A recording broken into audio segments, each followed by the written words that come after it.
We got our running back heavy show today. Big Deke news.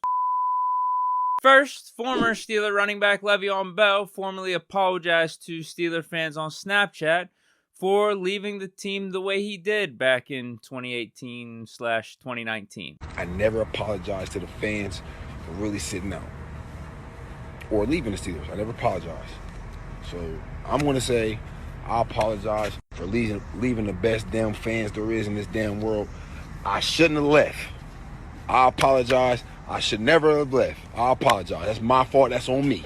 Doesn't this feel like deja vu again? Almost like those Aaron Donald rumors? Like, I swear we already talked about Le'Veon Bell regretting leaving the Steelers like a month or two ago, no? If anything, this is just evidence that this offseason needs to just get on and over with, because we're recirculating offseason talk at this point. It's like we're in the fucking Twilight Zone. But I guess this instance with Bell is a little bit different because he is directly apologizing to the fans, whereas in the past he's talked about regretting his decision or wishing he would have handled it differently, etc., etc.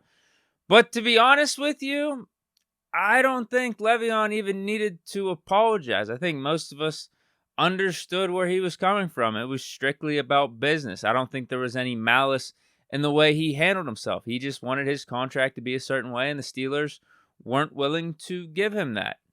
Now, AB, on the other hand, that might be a different story. And I definitely did make another video on this topic. It was like a month or two ago whenever Le'Veon did that interview with the Steel Here podcast, where I break down what-if scenarios and hypotheticals if Le'Veon actually would have signed with the team long-term. Like, what would have 2018 looked like for the Steelers, or even 2019 when we had the Mason and Duck year? But I didn't want to rehash that right now, so if you guys want to check it out, I'll put the link in the top right corner of this video, also down in the description, because now we're talking about current Steeler running back Najee Harris and what he had to say on Twitter yesterday about the current contract market for running backs in 2023. So for context purposes, this stems from 3 running backs: Giants running back Saquon Barkley, Cowboys running back Tony Pollard, and also Raiders running back Josh Jacobs not being able to come to an agreement on a contract extension with their respective teams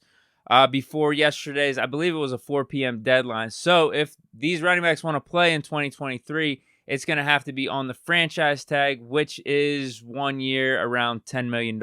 Okay, so first you have this guy on Twitter, Matt Miller at NFL Draft Scout, been saying it for years. 1, draft the running back. 2, play the running back if he's good. 3, franchise the running back 1 time. And then 1, draft the running back. Derrick Henry, Titans running back, quote tweeted it and said, "At this point, just take the running back position out of the game then. The ones that want to be great and work as hard as they can to give their all to an organization just seem like it don't even matter. I'm with every running back that's fighting to get what they deserve." Najee quote tweeted Derrick Henry's response to it and said, "I agree with my running back brothers around the NFL.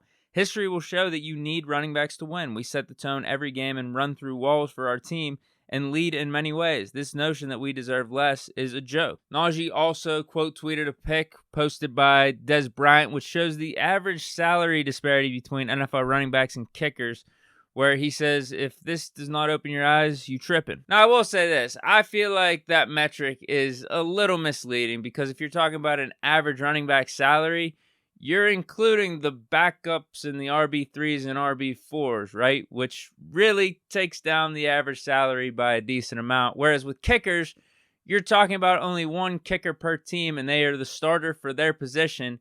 And let's be real, they are critical to a team's success. Those field goals, the 3 points and then the extra points, they all add up.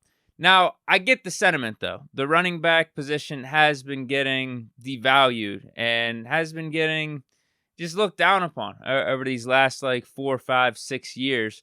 And it's unfortunate. But at the same time, I understand the trend, because if you're going to throw metrics like that out there, look at a chart like this. It's just really unfortunate with how the nature of the running back position is.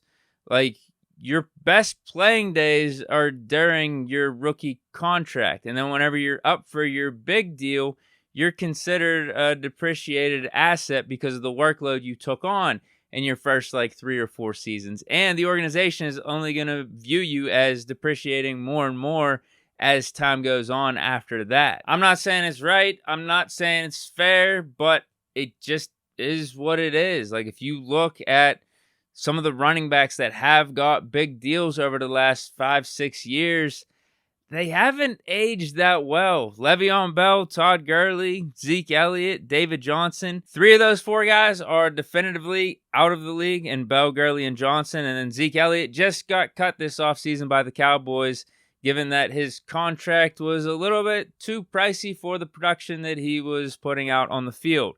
Alvin Kamara, his numbers have consistently gone downhill ever since he signed his big contract. Derrick Henry, I feel like he has aged very well on the field since he signed that deal. He has pretty much been the best running back still when he can play, but that's been the problem over these last 2 seasons. He's been injured for, I want to say, either half or over half of 2022 and 2021. And then Nick Chubb, I would say he's the only one you can't really say a negative about after he signed the contract. Like Christian McCaffrey, he was really good last year, but the Panthers had to trade him because they couldn't afford that deal anymore. They had to start getting into rebuild mode. And once CMC signed that deal in 2020, those 2 following years, he was hurt for 70 to 80% of those seasons, which again is why the Panthers had to trade him. And then Devonta Freeman, he signed that deal, what was it, like 5-6 years ago? He's out of the league now, and just like most of these other guys, his numbers declined ever since he signed the contract. Now, what's the solution? I don't know. I'd be interested to hear some of your guys' takes on this in the comments. Like, could the running backs get special treatment in the upcoming CBA where they could be eligible for an extension sooner so they could get some big money while they're still at their physical peak? And make it incentive-based, too. Like, if you hit 1,000 yards in your first 2 years back-to-back, then you're eligible for your contract extension. Because if you're not performing, then I still feel like you should have to play out your rookie deal. But if you're outperforming it, that's when I feel like an extension could be exercised. Could the running backs form their own union? Yeah, could the running backs boycott? I doubt that would work because then NFL teams will just start signing the dudes from the XFL and the USFL, right? Could they remove the franchise tag or at least just a year off the franchise tag? Because NFL teams are able to franchise tag a player for 2 seasons. But then the players would have to give something up, which would potentially be an 18th game. So I don't know. Let me know down in the comments. What do you think is a solution for the running back getting devalued from these last like 5 or 6 years? And it's tough, man, because I get it from both sides. I get why running backs are pissed with the state of the market, but I also completely get why organizations are hesitant to shell out the big bucks for a running back. It just is what it is. That's it for today's Big Deke News. Let me know your thoughts on Le'Veon's apology. Do you think he actually needed to apologize? And your thoughts on Najee's comments on the current running back market. But that's it. Hope you guys enjoyed. Stay chilling and peace.